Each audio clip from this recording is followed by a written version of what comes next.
Good day mga kalapard. So ayun, tignan nyo naman, maulan na naman dito sa amin sa probinsya. Maririnig nyo naman yan sa voice over ko, medyo maulan.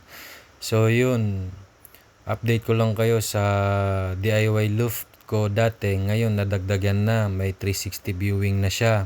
Tapos nadagdagan ulit ng isang cage ng sisiw, bale pinagdugtong lang.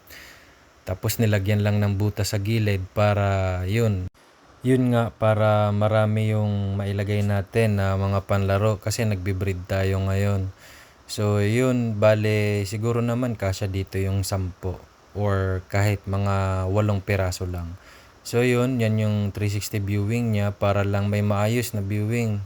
Kasi ayoko na maulit yung nangyari na mag-overfly yung ibon kasi parang hindi nakikita lahat yung paligid ng ibon.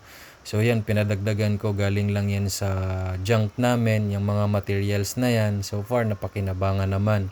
At sana, mas maayos na, mas matrain na, mas makabisa na ng ibon. Yung lugar natin para naman kahit mag-overfly, makauwi. Kasi masyadong masakit yung bagay na hindi makauwi yung ibon kapag binabatcher. Nangyari na yan sa akin. So yun, pinadagdagan ko lang. Sabi ko i-DIY lang ng DIY para sa susunod, pulido na yan. So ipapakita ko sa inyo yung breeder ko. So yan, yung Jansen na yan, yung white pied, Jansen yan.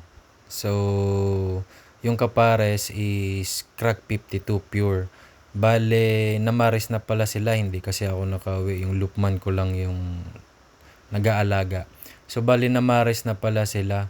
Bale, Crack 52 pure. Ano yan? Manigo cross sa Zaragoza Brothers. Crack 52 direct ni Jaime Lim. And then bale, yan namang kapares is Jansen yan. Jansen Relax nakakross sa Jansen D19. So bale Speedbird sila yung pinag-mate ko. Testing natin yan dito sa club namin, testing sa next year SDR. Sana mag-produce naman ng maganda. So bale mga ano ata yan, mga 4 days to 5 days na daw yan na nakamate. Antay-antay na lang. Siguro bago mag New Year may itlog na yan. Ang gandang ibon yan. Sana mag-mix sila at magbigay ng mag-produce ng mga winners in the future. So bale, test breed pa lang naman yan mga kalapards. Pero siguro sa tingin ko magbibigay ito ng mga anak or mag-aanak to ng mga magaganda at mga winners. At eto naman yung isang pares pa, i-update ko pa kayo dito. Bale, 2 pairs lang naman to mga kalapards. So, yung nakikita nyong yan is Jansen Arendonk yan, pure yan. Kay Sir Berhel Meneses yan, hiniram din natin yan. So, bale, yung ibon na yan is producer of multiple winners, pulling winners. So, bale, yan, nag-anak na yan ng motor winners and madami na ring hinakot yan sa pooling. So, bale, thank you Sir Berhel kasi napagbigyan mo yung request ko na mahiram yung ibon mo at ma-breed ko. Sana naman mag-mix sa kapares niya dito. So, bale, makikita nyo mga kalapards yung kapares niyan. Yan. Bale yan, Jansen D19 din yan mga kalapards ni Sir Migs. Nakakross yan sa imported niyang John Arden Makel Buwik. Kaya nag-black check siya. So yan yung mating na yan. Sana magbigay din ng panalo sa atin, mag-anak ng mga winners. Makikita nyo naman, pares na pares talaga yan. Talagang napakaganda. Solid na pares niyan. Tingnan nyo naman mga kalapards.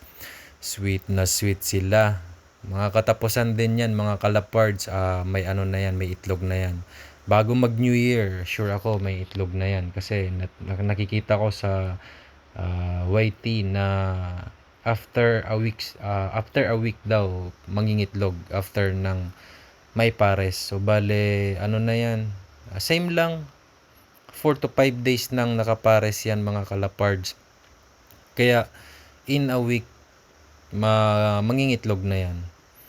Sabik na sabik ako mga kalapard sa ano na yan, mating na yan. Kasi tested na yan eh. Tested na ni Sir Berhel, yung Johnson Arendonk niyang yan. Sana naman magbigay din sa atin.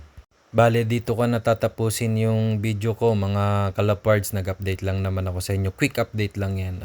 Happy weekends mga kalapards. Merry Christmas and Happy New Year. Bye!